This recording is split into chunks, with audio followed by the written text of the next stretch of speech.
Hey, what's up everyone? It's time to make some art. So when I draw, I usually listen to metal, and for this one I was actually checking out the new Cradle of Filth album, The Screaming of the Valkyries, and it's probably my favorite release that they've put out since Midian. That's not to say that everything between then and now has been bad. I mean, I liked Godspeed on the Devil's Thunder, Darkly Darkly was pretty good, Hammer of the Witches was okay, but overall, none of it really captured the magic that, like, Dusk and Her Embrace, Cruelty, and Midian had. But this one, I'm not going to say it sounds like old school Cradle, but it's the closest they've come so far, and it's pretty good. If you like Cradle of Filth or like extreme metal, gothic metal in general, check it out. Now, who wants to see me paint a succubus? I'm not talking about the stereotypical generic supermodel in a leather bikini with little devil horns and a pitchfork, but a nasty, old school creature of nightmarish delight. Something a little less Buffy and a little more Hellraiser. So, because I love monsters and mythology so much, across all cultures, let's do a little history lesson. The origin of the succubus can be traced all the way back to ancient Mesopotamia, with one of the first depictions being a demonic entity known as the Lilu, or Lilitu, meaning monster of the night. This creature would enter people's dreams and seduce them, often resulting in, well, a pretty good night. Not really. It was believed that if you were visited by one, that it was trying to suck your soul, and not in the fun way. The Lilitu was sort of a demonic trickster, appearing as a beautiful woman, and no man in their right mind back then would say no. Some women too, but they had their own entity in the form of an incubus, the male version of this creature. That belief actually came later. But also, I'm not drawing that, so maybe next time. Perhaps one of the most famous depictions of this creature, and what the Lilu or Lilitu eventually got co-opted into, is the deity Lilith. Now, Lilith isn't technically a god or really a deity, but over time she has been elevated to that status.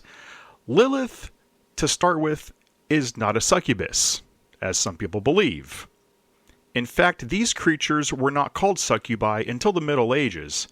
To understand this creature, you need to understand how ancient religions and the creatures associated with them were purposely misinterpreted and demonized. See, in some folklore, Lilith was seen as Adam's first wife after Eve betrayed God by eating the apple in the Garden of Eden. Adam was gifted Lilith. Well, Lilith didn't like being his submissive, so she left him. Christians didn't like the message that women could be independent, so guess what? Yeah, Lilith became viewed as a demon. In Jewish and Christian beliefs, she was a woman scorned, later turned into a demon. Now, in ancient Mesopotamia and Samaria, her story was a bit different. She was never a wife to anyone and was instead just a purebred demon hell-bent on seducing men and eating babies. Yeah, this creature ate babies.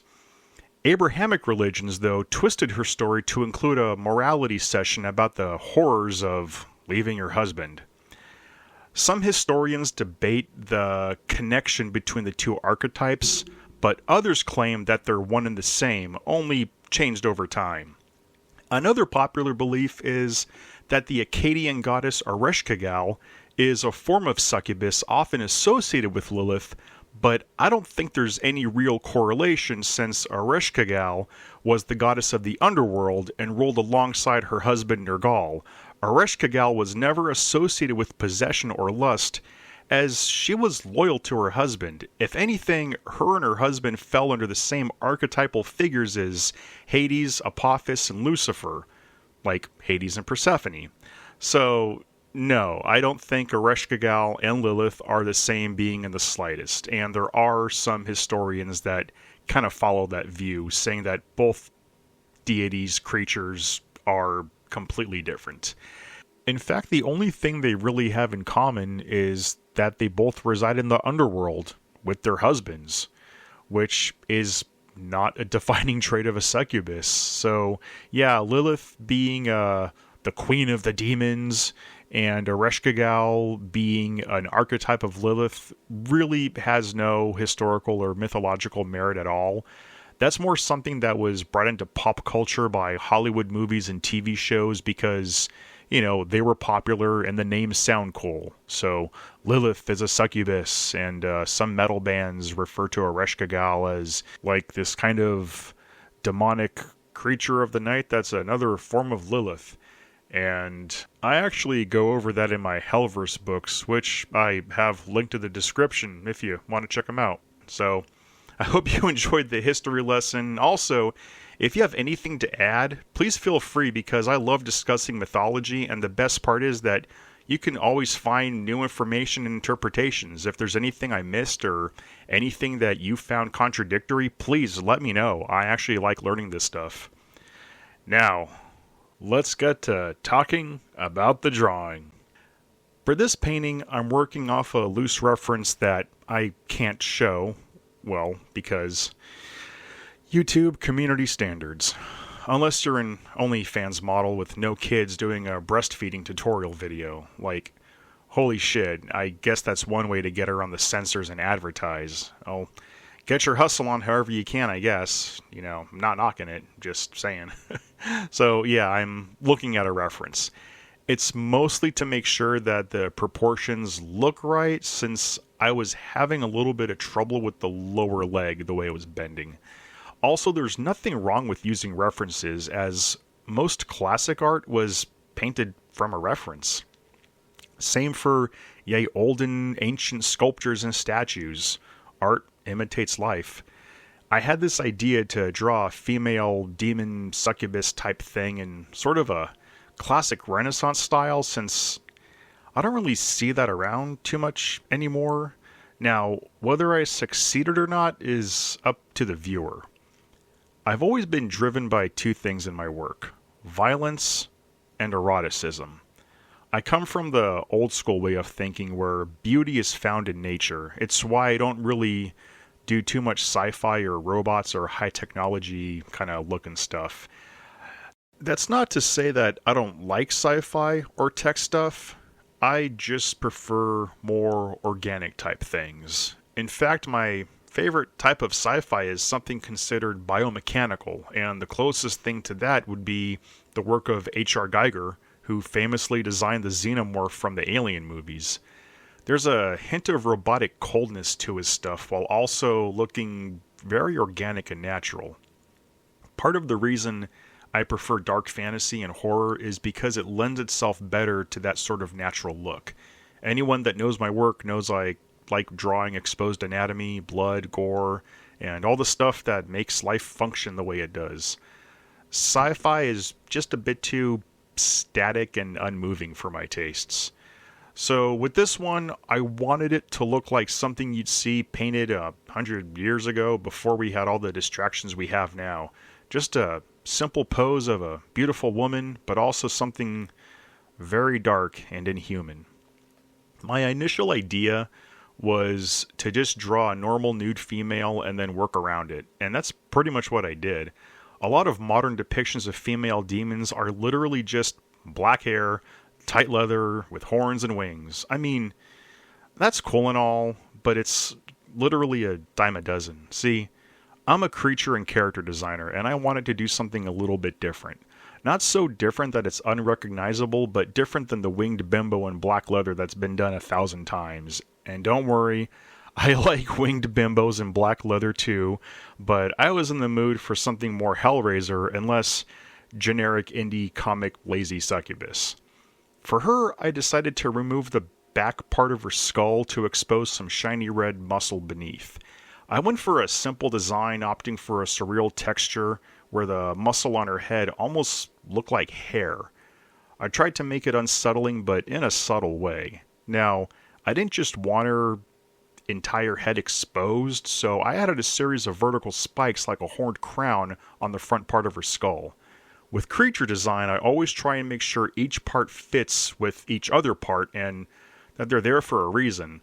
Like, the design itself should tell a story.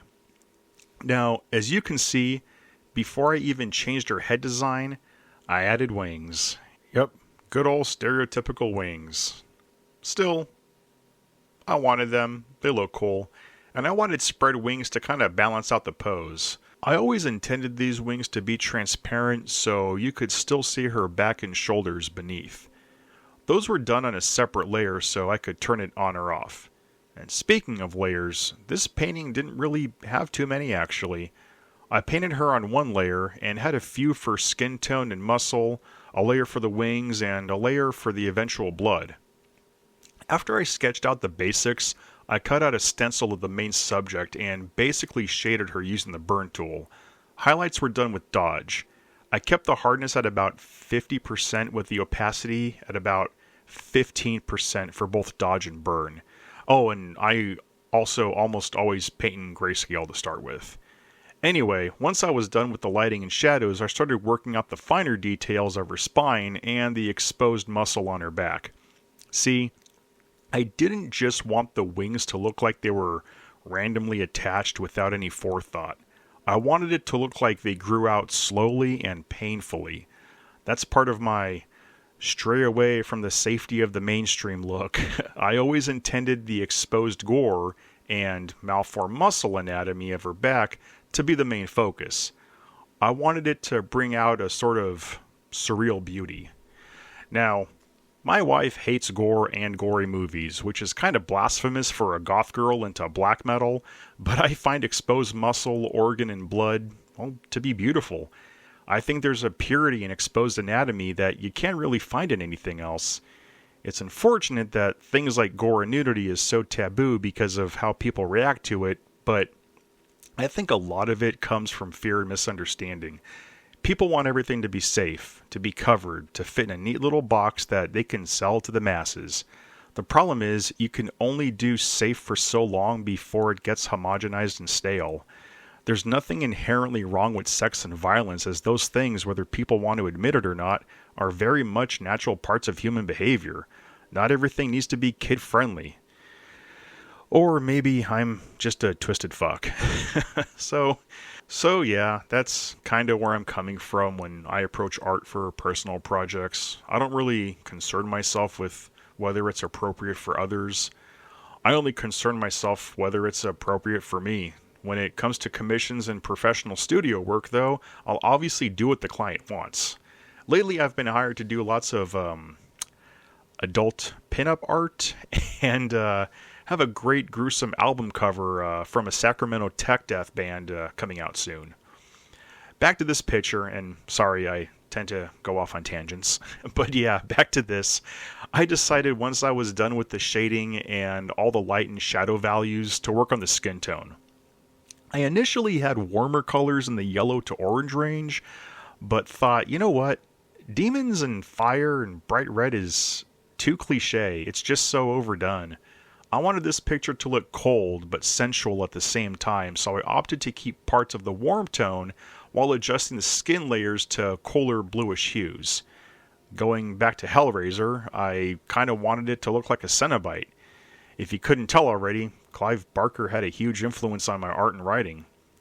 The skin layers are a combination of neutral tone at 65% vivid light, a layer on overlay at around 25 or I'll say 30% opacity, and another layer set to color burn to bring out the darker areas at around, I'll say close to 10%, maybe 10-15%.